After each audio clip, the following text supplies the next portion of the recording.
주님의 은혜와 사랑이 오늘도 함께 하시기를 간절히 기원합니다. 그리고 오늘도 하나님께서 말씀을 통해서 우리를 위로해 주시고 말씀을 통해서 힘과 용기를 얻게 되시기를 바랍니다. 오늘 성경 본문 5절에 보면 내가 이스라엘에게 이슬과 같으리니 저가 백합화같이 피겠고 레바논의 백향목같이 뿌리가 박힐 것이라, 이런 말씀이 있습니다. 참 인상적인 말씀은 첫 부분인데 내가 이스라엘에게 이슬과 같으리니 이렇게 말했습니다. 이 말은 하나님께서 이스라엘 백성들에게 이슬과 같은 은혜, 이슬과 같은 은총을 주시는 분이라고 하는 말씀입니다. 사도행전을 보면 오순절 마가의 다락방에서 기도하던 120명의 성도들이 성령의 능력을 경험하게 됩니다. 그때 성령이 임하시는 모습을 사도행전은 불과 같이 임했다, 또 바람과 같이 임했다, 이렇게 기록하고 있습니다. 불과 같은 성령이라고 하는 말은 불과 같이 우리의 죄악을 사르시고, 그리고 불이 뜨거운 것처럼 우리의 심령을 뜨겁게 하셔서 뜨거운 마음으로 헌신하고 봉사하고 충성하도록 하시는 성령이라고 하는 말입니다. 또 바람과 같은 성령이라고 하는 말을 묵상하면 바람은 보이지 않습니다. 그러나 나무나 나뭇잎이 흔들리는 것을 보면 바람이 불어온다고 하는 사실을 우리는 알 수가 있습니다. 마찬가지로 성령님의 역사는 눈에 보이지 않지만 성령님의 역사가 나타나는 능력으로 알게 되어진다라고 하는 것입니다. 바람에도 잔잔한 미풍과 같은 바람이 있지만 강한 북풍과 같은 바람도 있습니다. 도시 전체를 강타하는 토네이도와 같은 회오리 바람이 불어오기도 합니다. 그런 토네이도와 같은 바람이 불어올 때면 집이 날아가기도 하고 차가 날아가기도 하고 사람도 날아오릅니다. 그러므로 바람과 같은 성령이라고 하는 말은 성령님의 강한 능력의 역사를 상징하는 의미라고 말할 수 있습니다. 그런데 우리가 또 성경을 읽다 보면 성령님을 비유할 때 이슬과 같은 성령이라고 이야기하기도 합니다. 초목이나 나무가 또는 곡식이 자라는 데는 비도 필요하지만 사실 정말 필요한 것은 이슬이라고 하는 것입니다. 그래서 성경은 이슬을 은혜로 또는 하나님의 은총으로 상징해서 늘 표현하곤 합니다. 신명기 32장 2절에 보면 나의 교훈은 내리는 비요 나의 말은 맺히는 이슬이라, 이렇게 말씀하셨고, 잠언 19장 12절에 보면 그 은택은 풀 위에 이슬 같도다, 이렇게 말했고요. 또 신명기 33장 13절에 보면 야곱이 요셉에 대해서 축복의 기도를 드릴 때에 여호와께 복을 받아 하늘의 보물인 이슬이 그 머리에 임함이라, 이렇게 말했습니다. 하늘의 보물인 이슬이 그 머리에 임하는 것이 축복이다, 이렇게 말하고 있는 것을 볼 수가 있습니다. 그러므로 우리의 심령이 항상 윤택하게 되고 쉼 없이 자라가려면 이슬과 같은 하나님의 은혜, 이슬과 같은 성령의 은혜가 꼭 필요한 줄로 믿습니다. 그래서 오늘은 이슬이라고 하는 그 단어, 또 이슬이라고 하는 그 단어들을 묵상하는 가운데 우리에게 이슬과 같은 은혜가 왜 필요한지 깨닫게 되기를 간절히 바랍니다. 여러분, 이슬이 언제 내립니까? 이슬은 낮에 내리지 않고 밤에 내립니다. 욥기 29장 19절에 보면 내 뿌리는 물로 뻗어나가고 내 가지는 밤이 맞도록 이슬에 젖는다, 이렇게 기록되어지고 있습니다. 실제로 이슬은 낮에 불어왔던 더운 바람이, 물기를 품은 더운 바람이 밤이 되면서 기온이 떨어지면서 그것이 이제 이슬이 되어서 내리는 것인데, 가장 집중적으로 내리는 그런 시간은 가장 밤이 깊어진 새벽녘입니다. 아주 깊은 새벽녘에 이슬이 많이 내린다고 합니다. 이슬이 밤에 내리는 것처럼 우리가 인생을 살아가다 보면 우리의 인생도 밤중을 만날 때가 있습니다. 어두운 밤이 찾아올 때가 있습니다. 삶을 살다 보면 역경의 밤, 환난의 밤이 찾아옵니다. 슬픔의 밤, 실패의 밤을 맞이할 때가 있습니다. 좌절의 밤과 맞닥뜨릴 때가 있습니다. 생각지도 않았던 질병이 찾아옵니다. 예기치 못한 사고를 만나기도 합니다. 자녀들로 인하여 가슴 저리고 아파하는 시간이 있습니다. 사업하다가 부도를 만나서 하루아침에 빚더미에 앉게 되고 어제까지 행복했던 그 모든 시간들이 아득한 옛날 이야기처럼 느껴질 정도로 밤이 찾아올 때가 있습니다. 그런데 분명한 것은 환난의 밤은 하나님의 은총의 시간과 맞닿아 있다라고 하는 사실입니다. 시편 50절에 보면 환난 날에 나를 부르라. 내가 너를 건지리니 내가 나를 영화롭게 하리로다. 이렇게 말씀하셨습니다. 욥의 간증을 들어보면 나의 가는 길을 그가 아시나니 그가 나를 단련하신 후에는 정금과 같이 나오리라. 이렇게 고백을 했습니다. 또 욥은 또 시편의 시인은 내가 고난당하기 전에는 그릇 행하였더니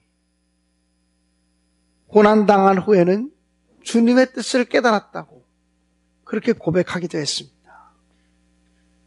사랑하는 여러분, 캄캄한 인생의 밤을 견뎌나가기는 어려워도 사실은 그 시간을 잘 견뎌내면 우리의 심령에 은혜가 이슬처럼 내리게 될 줄로 믿습니다. 그러므로 우리는 어두운 밤을 만날 때라도 두려워하지 말고 낙심하지 말고 하나님의 은총과 약속을 기다리며 살아갈 수 있게 되기를 간절히 기원합니다. 그래서 시편의 시인은 형통한 날에는 기뻐하고, 전도서에 있죠. 형통한 날에는 기뻐하고 곤고한 날에는 생각하라. 이렇게 말씀했습니다. 다시 말씀드리거니와 이슬은 깜깜한 밤중에 내립니다. 밤이 가장 깊어진 새벽녘에 내립니다. 칠흑같이 어두운 밤을 보내고 계십니까? 하나님의 은혜의 이슬을 흠뻑이 받는 기회가 되시기를 간절히 바라고, 그리고 내가 혹시 지금 깜깜한 밤을 지내고 있다, 인생의 어두운 밤을 지내고 있다라고 생각하는 분이 계시다면 이번 주간에 펼쳐지는 은혜의 집회의 시간들을 통해서 하나님의 한량없는 위로와 용기와 은총을 경험하게 되기를 간절히 축원합니다. 여러분, 이슬이 어떻게 내립니까? 이슬이 내릴 때 소리가 없습니다. 비가 올 때는 비가 오나 보다, 바깥에 비가 오나? 그리고 나가서 창문을 열어보기도 합니다. 그러나 이슬은 정말 소리 없이 내립니다. 출애굽기 16장에 보면 이스라엘 백성들이 광야길을 걸어갈 때에 하나님이 그들이 굶주리지 않도록 만나를 내려주셨습니다. 그런데 그 만나가 어떻게 내렸습니까? 민수기 11장 9절에 보니까 밤에 이슬이 지내 내릴 때 만나도 같이 내렸다고 그렇게 기록되어져 있습니다. 이슬이 소리 없이 내리는 것처럼 하나님의 만나도 소리 없이 이스라엘 백성들에게 임했다라고 하는 사실입니다. 그러므로 이슬과 같은 은혜라고 하는 말은 조용한 은혜를 말합니다. 잔잔한 은혜를 말합니다. 이슬과 같은 은혜를 받으면 잔잔하지만 확실한 변화가 있습니다. 조용하지만 활력과 생동감이 넘쳐납니다. 우리가 신앙생활 하다 보면 은혜를 받는 것이 매우 요란한 사람들이 있습니다. 그래서 그 사람이 은혜 받으면 온 교회가 다 합니다. 아무개 집사 은혜 받았나 봐. 막 설치고 다녀. 은혜 받은 것을 온 교회가 다 알게 됩니다. 그런데 그 요란하게 은혜 받은 사람은 그 사람이 은혜가 떨어지거나 시험이 들면 온 교인들이 다 합니다. 아무개 교인이 은혜가 떨어졌나 봐. 시험 들었나 봐. 덜그럭거리는 소리가 나기 시작해. 여러분, 정말 하나님이 기뻐하는 사람은 은혜를 요란하게 받는 것도 중요하지만 은혜를 조용하고 잔잔하지만 확실하게 받는 것이 저는 매우 소중하다고 분명히 믿습니다. 그런 은혜가 바로 이슬과 같은 은혜다. 밤중에 소리 없이 내리지만 촉촉히 적셔주는, 그리고 메마른 잎을 회복시키고 활력을 회복시켜주는 은혜가 이슬과 같은 은혜라고 말할 수 있습니다.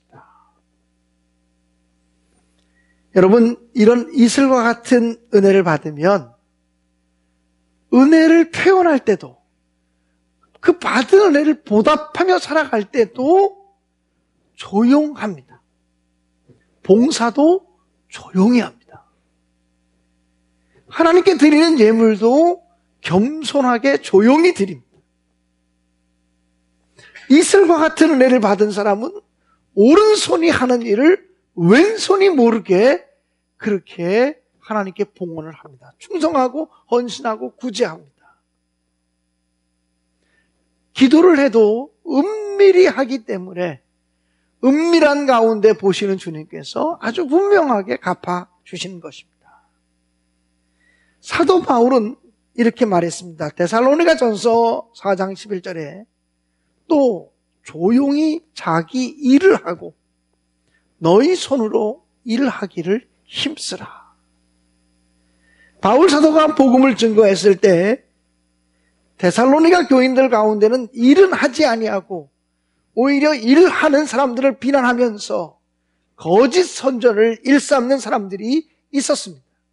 그래서 그런 사람들을 향해서 바울 사도는 말하기를 조용히 일을 하고, 일하는 사람들 감히 비난하지 말고 조용히 일을 하고, 그리고 자기 일을 감당하라고 권면했던 것입니다. 이슬과 같은 은혜를 받으면 하나님의 일을 꾸준히 하지만 정말 조용히 합니다. 일하면서 떠들지 않습니다. 일하면서 불평하지 않습니다. 일하면서 자기 자랑하지 않습니다. 일하면서 피차 충돌하지 않습니다. 이슬과 같은 은혜를 받았기 때문에 그런 것입니다. 여러분은 어떤 은혜를 받기를 원하십니까?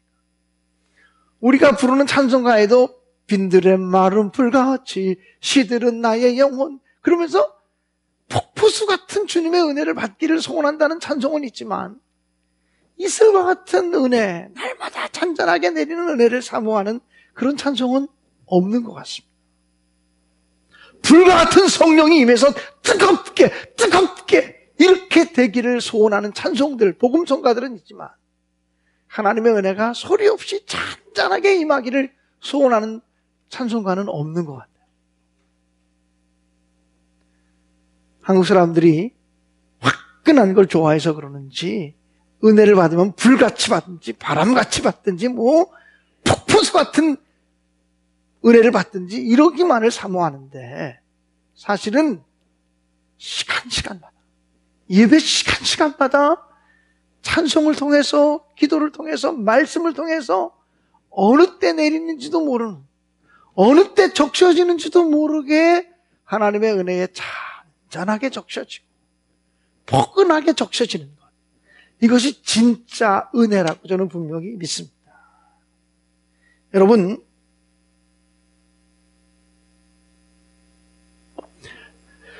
이슬과 같은 은혜를 받으면 우리가 어떤 축복을 받게 되는지 오늘 성경은 이야기하고 있습니다. 여러분, 이슬이 내리면요, 곡식과 초목이 새롭게 됩니다. 낮 시간 동안에 특별히 뜨겁게 시들었던 곡식들, 그대로 두면 아주 말라버려 죽을 것 같던 곡식들이 밤 사이에 내린 이슬을 맞으면서 소성함을 얻고 생기를 되찾게 됩니다.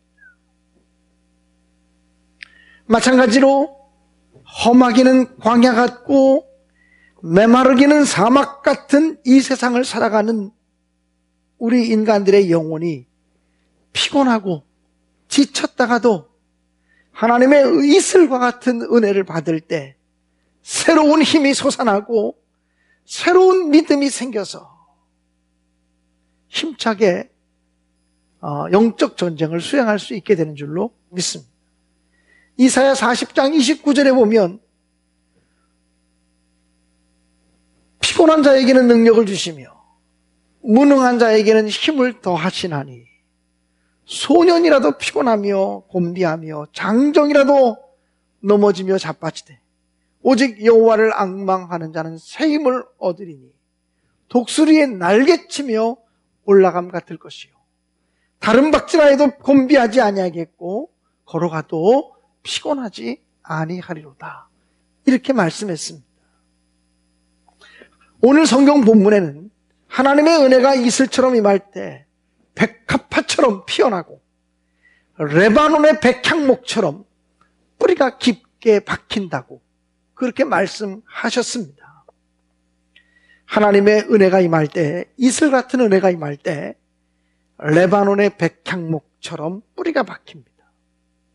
조용히 밤에 내리는 이슬을 통해서 뿌리가 깊어진다는 거예요. 폭우를 맞으면서 뿌리가 깊어지는 것이 아니라 오늘 성경에는 이슬을 맞으면서 밤중에 뿌리가 깊게 내려간다. 이렇게 말씀하고 있습니다. 또 그 향기는 레바논의 백향목과 같다. 이렇게 말했습니다. 레바논의 백향목은 향기가 그윽해서 그 백향목으로 집을 지으면 그 향기에 취할 정도로 아름답다고 합니다. 옛날 콘스탄틴 대제가 콘스탄티노플에 송소피아, 콘스탄티노플이 어디냐면 지금 그 이스탄불입니다. 그 콘스탄티노플에 송소피아라고 하는 유명한 성당을 지을 때에 물론 바깥에는 석조로 했지만 교회 안벽에다가 레바논의 향기가 나는 향품을 발랐다는 것입니다. 백향목 향기가 나는 향품을 발랐다는 것입니다. 그래서 그 소피아 성당에 들어가면 언제든지 향기가 그윽하게 났다는 것입니다. 사도 바울은 예수 믿는 사람들을 향해서 너희는 그리스도의 향기니 이렇게 말씀하였습니다. 우리 예수 믿는 사람들이 이 세상에서 그리스도의 향기 역할을 해야 된다는 것입니다. 향기가 나면 사람들이 모이고 끌어당기는 힘이 있습니다. 악취는요, 사람을 물러가게 하지만 좋은 향기는 사람들을 끌어들이는 힘이 있습니다. 여러분, 꽃에도 아름다운 향기, 그윽한 향기가 나면 그냥 이렇게 꽃을 보는 것이 아니라 이렇게 코를 가까이 대서 그 향기를 맡지 않습니까? 향기는 끌어들이는 힘이 있습니다. 우리 그리스도인들이 이 세상의 향기라고 말할 때 우리는 세상 사람들을 끌어들이는 힘이 있어요. 예수 믿으라! 소리치지 않아도 사람들이 우리에게 와서 우리가 살아가는 모습을 보기 원하고 우리의 삶을 배우기 원하고 우리의 가치관을 배우기 원하고 우리의 삶을 동경하고 이럴 때 이게 향기 있는 삶이 아니겠습니까? 향기는 눈에 보이지 않지만 사방으로 퍼져갑니다. 주님의 이슬 같은 은혜가 우리에게 임하면 우리는 향기 나는 그리스도인이 되어질 수 있습니다. 서양 속담에 그리스도인은 불신자의 성경이다 라는 속담이 있답니다. 그리스도인은 불신자들이 읽는 성경이다. 여러분, 예수 믿지 않는 사람들이 이 성경책을 사겠습니까? 이 성경책을 읽겠습니까? 예수 믿지 않는 사람들이 읽을 수 있는 성경책이 무엇입니까?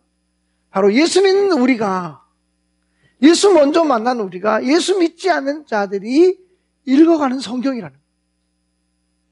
그런데 우리에게서 그리스도 예수의 향기가 나타나지 않으면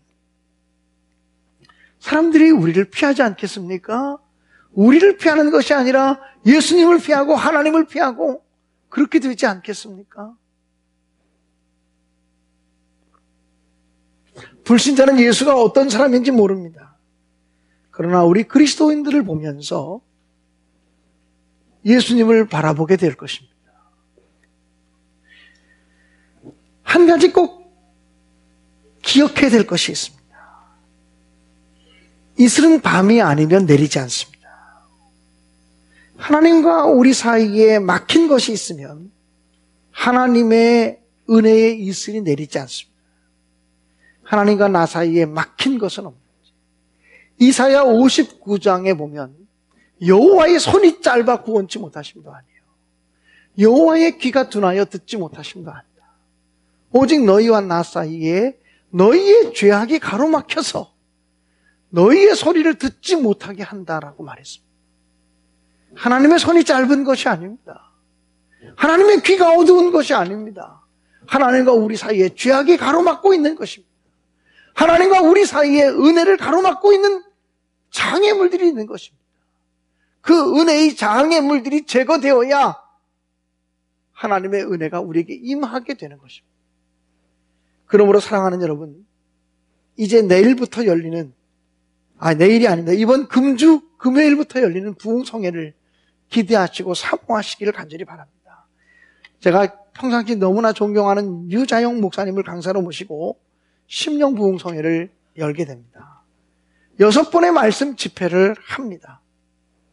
저는 이번 성회를 준비하면서 매번의 말씀, 6번의 말씀들이 잔잔한 이슬과 같이 시간 우리의 영혼을 적시게 해달라고 그렇게 준비하며 기도하고 있습니다. 그러므로 새 삶과 내 삶과 내 믿음에 새로운 이슬과 같은 은혜가 필요한 사람이 있다면 사모하며 나오시기 바랍니다. 지금 내 인생이 어두운 시련의 밤을 맞이하고 있다고 느끼는 사람이 있다면 반드시 말씀 집회에 나오시기 바랍니다. 지금 내가 지쳐서 삶의 활력을 얻어야 될 때다, 이렇게 생각하는 분이 계시다면 기도하며 은혜의 자리로 나올 수 있기를 간절히 바랍니다. 나와 내 가정이 아름다운 열매를 맺고 싶다고 하는 분이 있다면 더욱 힘써 부르짖는 자리로 나오시기 바랍니다. 나의 믿음이 흔들림이 없이 뿌리 내리기를 원하신다면 부흥의 시간 말씀이 선포되는 기회를 잃지 않고 잘 선용하시기를 바랍니다. 시간마다 이슬과 같은 하나님의 은혜를 사모하시기 바랍니다. 시간 가족들과 함께 할 수 있기를 간절히 바랍니다. 시간 하나님께 감사하며 하나님의 격려와 하나님의 기적을 맛볼 수 있게 되기를 간절히 기원합니다. 우리 성도들 중에 혹시 믿음의 행진에서 뒤처진 자들이 있다면 누가 지금 우리 믿음의 행진에 뒤떨어져 있는지를 돌아보면서 그분들을 찾아가 격려하시고 함께 하시기를 바랍니다. 이스라엘에게 이슬 같으신 하나님께서 우리 신내교회 모든 성도들에게 이슬 같은 은혜를 이번 부흥성회를 통해서 내려주시기를 간절히 기원하고, 또 우리 성도들이 날마다 이 주일 예배를 드릴 때마다 이슬과 같은 주님의 은혜를 경험하여 더웠던, 그래서 지쳤던 이파리들이 주일날 교회만 나오면 회복되어지고 생기를 얻고 활력을 얻고 그리고 뿌리가 깊어지는 믿음 생활이 되어질 수 있기를 주님의 이름으로 간절히 축원합니다.